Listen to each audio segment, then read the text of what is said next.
Meus irmãos, graça e paz a todos.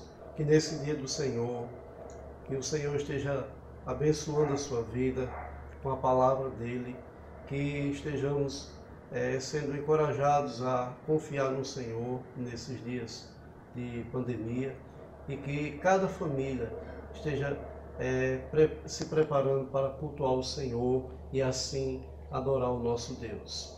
Gostaria de compartilhar com vocês uma palavra que está escrita no Evangelho de João, capítulo 16, versículos do 8 ao versículo 11, que nos diz: Quando ele vier, convencerá o mundo do pecado, da justiça e do juízo. Do pecado, porque não creem em mim.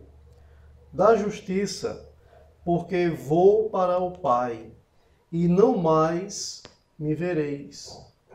Do juízo, porque o príncipe deste mundo já está julgado. Meus amados, todos nós sabemos que Adão pecou e que todos nós somos pecadores.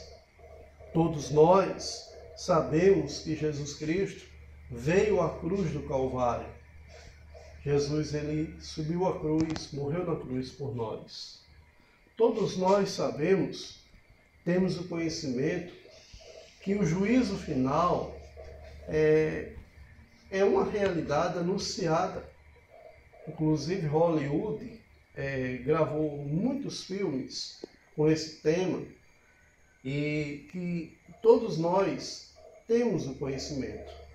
Eu gostaria de meditar com vocês sobre o seguinte tema: você foi convencido por Jesus? Você foi convertido por Jesus? Precisamos analisar, ver se só fomos convencidos ou se apenas temos o conhecimento do que a Bíblia nos ensina, ou se fomos de fato convertidos pelo Senhor. O evangelista João, o Evangelho de João foi escrito pelo apóstolo João, e a palavra de Deus, e o livro, os 21 capítulos, esse divide em várias partes. O prólogo, a introdução, está o capítulo 1, versículo do 1 ao 18. O ministério do Senhor Jesus vai do capítulo 1, versículo 19 até o capítulo 12. O evento que narra a Semana da Paixão de Cristo vai dos capítulos 13 ao 19.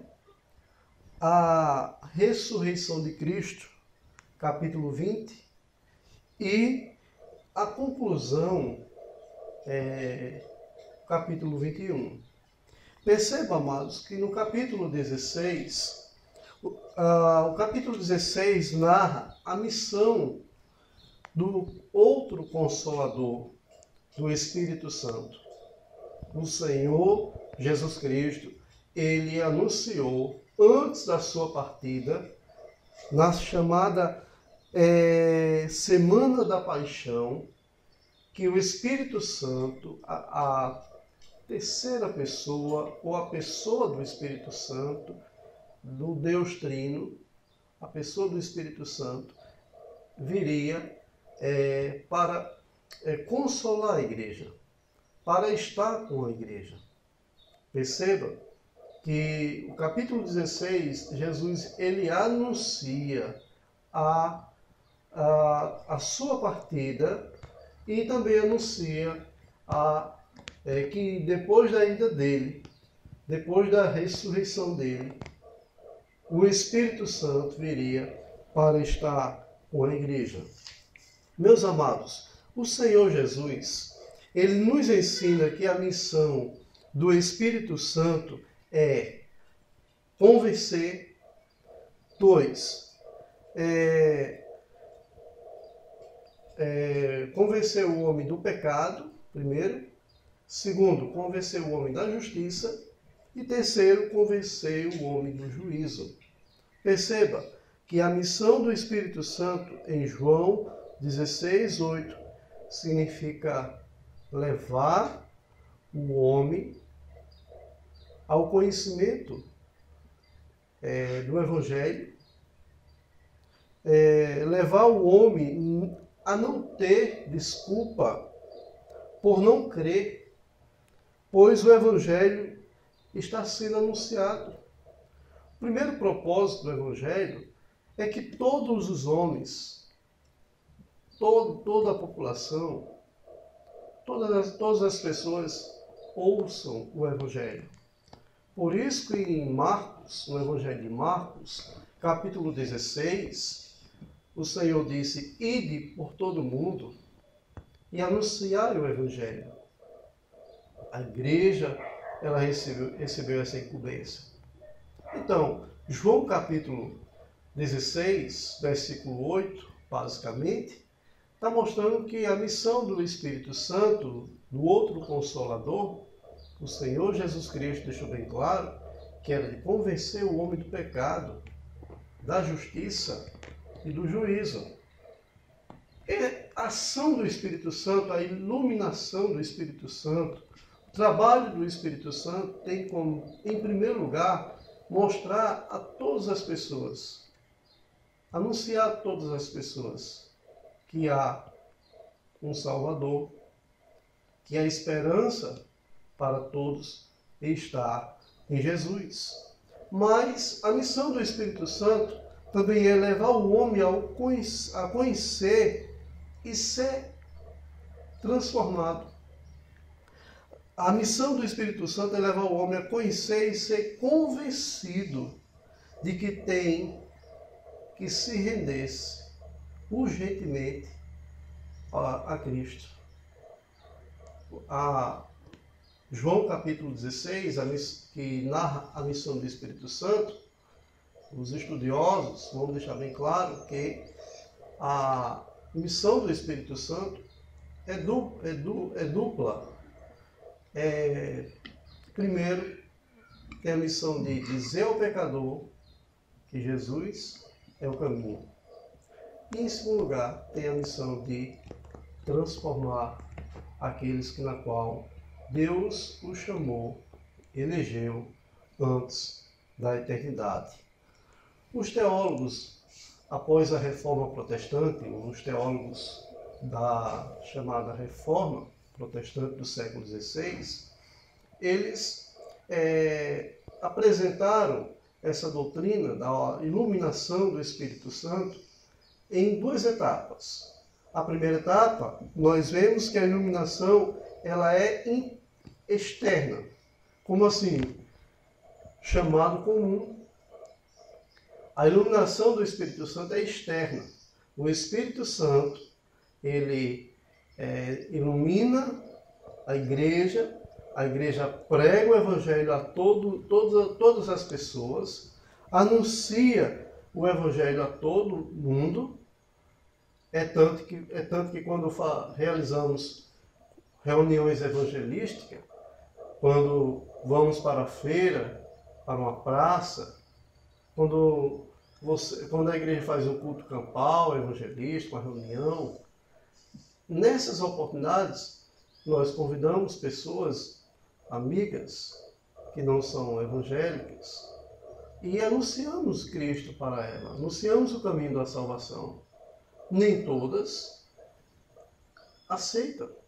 No entanto, o Espírito Santo está ali agindo, pregando por meio da igreja do Senhor.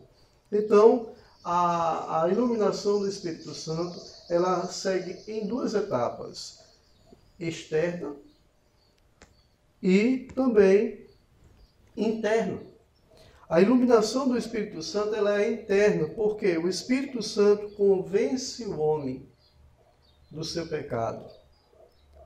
Êxodo capítulo 20, ou a lei de Deus, nos foi dada para que nós venhamos a saber que somos incapazes de obedecer perfeitamente a Deus. Somos incapazes de agradar a Deus e cumprir cabalmente a lei de Deus. Significa que o homem não é perfeito. Então, o Espírito Santo, ele veio de forma irresistível, ele veio convencer o homem do seu pecado, transformando a sua vida, iluminando o seu viver. Então, perceba que o Espírito Santo, ele convence o homem, ele age no coração do homem, na mente do homem, e faz o homem perceber que ele necessita urgentemente de Cristo. O Espírito Santo, ele passa a agir em nós. Ele agiu em nós ao ponto de eu e vocês percebermos a necessidade de entregarmos a vida a Cristo. Quem fez isso foi Deus. Atos capítulo 16, o livro de Atos, livro da história da igreja, narra o encontro de Jesus com um grupo de mulheres que estava em Filipos, na Macedônia, estava lavando roupa, estava no rio, e Paulo e Silas foi lá pregar, foi lá orar, foi lá anunciar a palavra de Deus, e simplesmente Paulo e Silas estavam orando, estavam pregando para aquelas mulheres. Em Atos capítulo 16, versículo 14, aquelas mulheres estavam trabalhando, lavando roupa, mas uma delas, chamada Lídia, a Bíblia deixa bem claro que o Senhor abriu o coração dela para crer. O Senhor convenceu ela. Então, a ação do Espírito Santo, ela é de pregar para o pecador que irá se perder, mas também tem a missão de pregar para aqueles na qual o próprio Espírito Santo irá convencer ele do seu pecado. Perceba, meus amados, que o Evangelho transforma mediante a graça do Senhor. Enquanto que a lei aponta a minha incapacidade, o Evangelho, ele transforma o pecador mediante a graça de Deus. Perceba uma coisa, Lucas capítulo 2, versículo de número 79, percebemos que a palavra de Deus mostra bem claro essa grande verdade descrita e ensinada por cada um de nós. Quando o texto ele deixa bem claro da seguinte forma: Lucas capítulo 1, versículo 79, o texto diz: para alumiar os que jazem nas trevas e na sombra da morte, e dirigir os nossos pés pelo caminho da paz. O Espírito Santo, ele iluminou de forma irresistível a igreja do Senhor. Ele tem iluminado de forma irresistível a igreja do Senhor, para que a igreja do Senhor, ela caminhe segundo a verdade do Evangelho. Meus amados, quais as aplicações temos aqui? Perceba que você já foi convencido, você já foi convertido por Jesus. Deus já convenceu você de que você é um miserável pecador. Deus já transformou sua vida. Meus amados, o Espírito Santo é quem convence, é quem converte, é quem transforma. E a primeira grande verdade que eu gostaria de perguntar a você: você já foi convencido que o pecado é uma transgressão? Você já foi convencido de que o pecado, ele desagrada a Deus? Precisamos entender isso. O versículo 8 deixa bem claro. A missão do Espírito Santo é convencer o homem do pecado, da justiça e do juízo. No versículo 9, percebemos que você crê que seus pecados foram pagos por Jesus? Veja, meus amados, é que o Espírito Santo veio convencer o homem do pecado, da justiça e do juízo, e no versículo 9 ele começa a explicar do pecado porque não creram em Jesus. Porque não creem em Jesus. O maior de todos os pecados é o homem não crer em Jesus. E aqui eu não estou me referindo ao Jesus histórico. Eu não estou me referindo aqui ao Jesus da religião. Eu estou me referindo aqui ao Filho de Deus, o Deus Filho, que veio ao mundo, dá sua vida por nós, e que o seu sangue paga o pecado, que o seu sangue, por meio do seu sangue, nós obtemos a vida eterna. Você tem certeza que os seus pecados foram pagos? Você crê verdadeiramente que Jesus é o seu Salvador?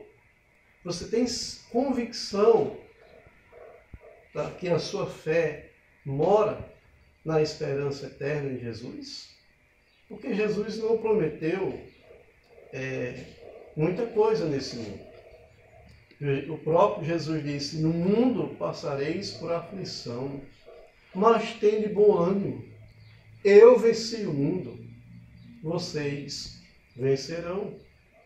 Meus amados, você crê que seus pecados foram perdoados? Tem convicção de que você foi lavado pelo sangue do Cordeiro? A segunda verdade aqui que o versículo 8 apresenta, e o versículo agora 10 deixa bem claro: quando ele vier, convencerá o mundo do pecado, da justiça e do juízo. O versículo 10 diz, uma pergunta que eu gostaria de fazer: você aguarda a volta de Cristo? Você está em expectativa quanto à volta de Cristo? Você está ansiando pela volta de Cristo? A Bíblia diz: aqueles que esperam pelo Senhor, aqueles que aguardam a volta de Cristo, deve dizer: Maranata, ora vem, Senhor Jesus. Apocalipse capítulo 22, deixa bem claro. Mas no versículo 11, está explicando a função do Espírito Santo, que é de convencer o homem do juízo.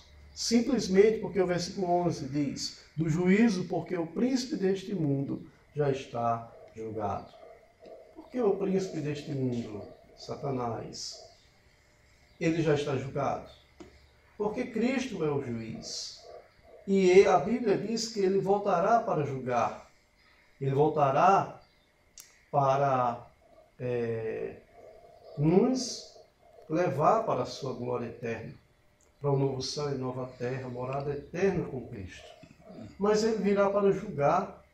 E aqui a pergunta que eu gostaria de fazer: Cristo me convenceu e me converteu ao ponto de eu ter certeza que eu creio que ele voltará? Eu creio piamente que ele é o meu Redentor? Que Cristo, ao voltar, a nossa glória ou a nossa felicidade será completa? Paulo vai dizer: se a nossa esperança em Cristo se limita a esta vida, olha, somos um dos mais infelizes dos homens. Mas se a nossa esperança está na vinda de Jesus, nós reinaremos com Ele. Nós estaremos com Ele na eternidade. A última verdade, meus amados: você foi convencido que Cristo apregoará o juízo final? Você foi convencido? Você está certo de que Cristo voltará? Tem certeza disso? Versículo 11 diz, do juízo, porque o príncipe deste mundo já está julgado, como eu mesmo já falei. Meus amados, a missão do Espírito Santo é, primeiro, mostrar ao pecador o caminho da salvação, para ele não ter desculpa, para ele ser indesculpável perante Deus. Mas a missão do Espírito Santo também é de transformar vidas, de mudar, de converter e convencer. A pergunta que eu gostaria de repetir: você está convencido, convertido? Você tem certeza que Jesus transformou a sua vida? Porque a missão do Espírito Santo foi essa. O propósito de Deus na vida da sua igreja é transformar o seu povo.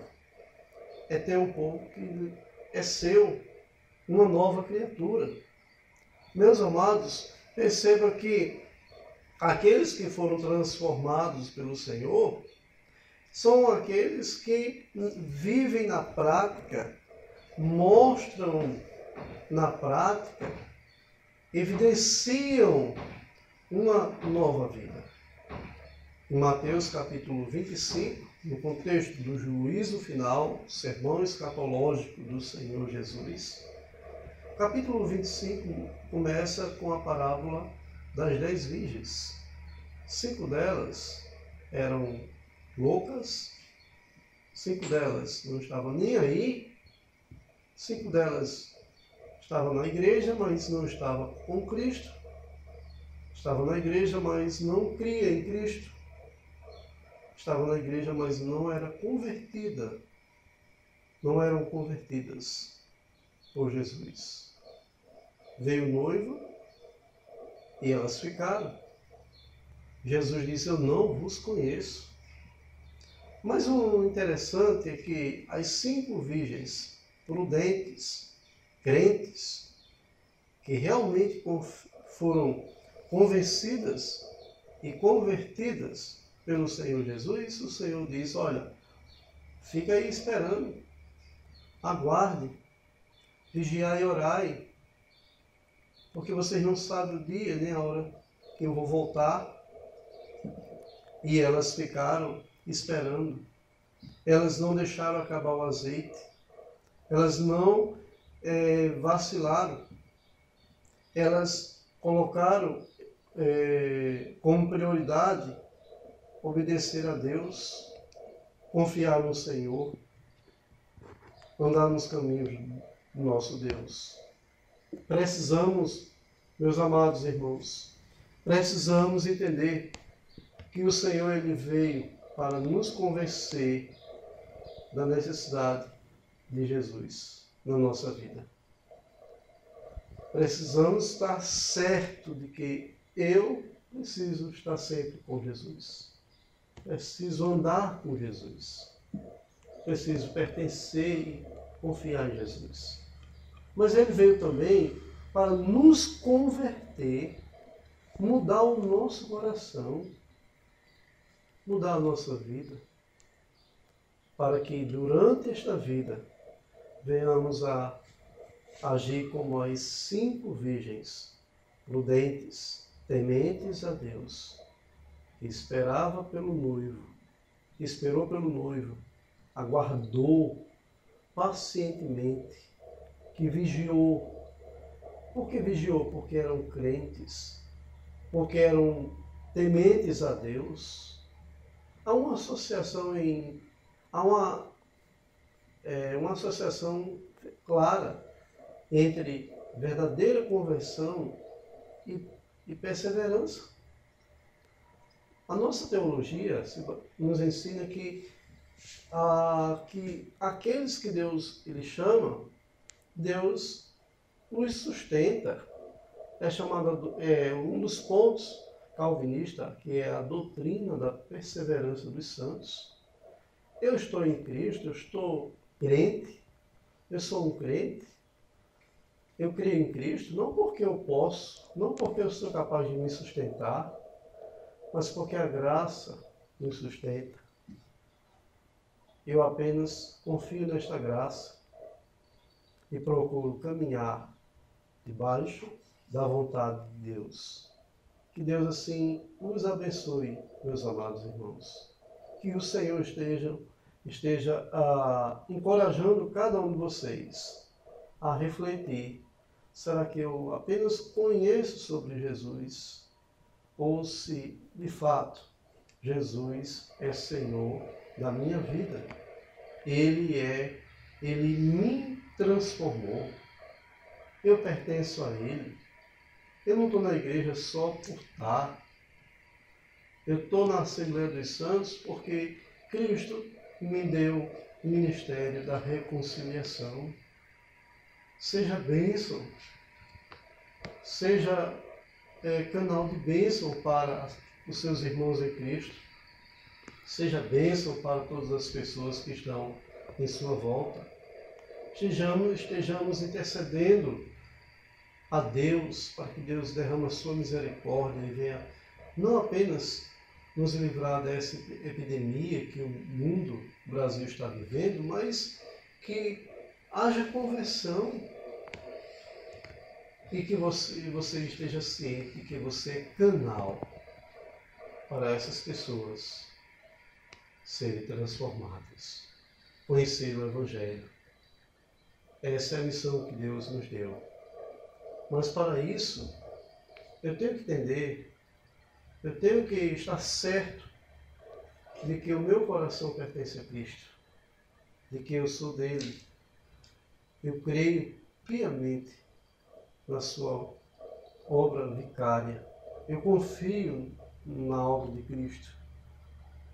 Porque eu conheço a história sobre Jesus. E eu fui convencido de que Ele é o caminho para a salvação. Que o Senhor abençoe a sua vida, a sua família. Vamos orar.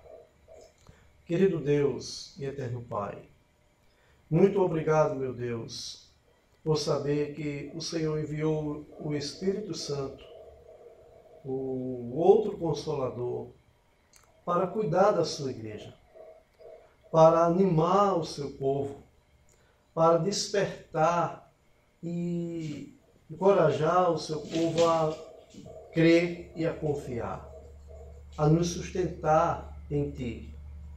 Te pedimos que o Senhor venha abençoar cada um de nós, ao ponto de estarmos certos de que Jesus Cristo é o nosso Salvador e que nós esperamos por Ele e que a nossa vida deve estar sendo vivida ou deve ser vivida para a glória do Senhor. Abençoe cada um e que a graça do Senhor Jesus Cristo, o amor de Deus, o nosso eterno Pai, e a doce consolação do Espírito Santo seja com a igreja do Senhor, hoje e sempre. Amém. Que Deus abençoe, meus irmãos, a sua vida, um bom culto doméstico, que o Senhor seja louvado e Ele venha receber a sua e a minha adoração. Que Deus assim nos abençoe. Amém.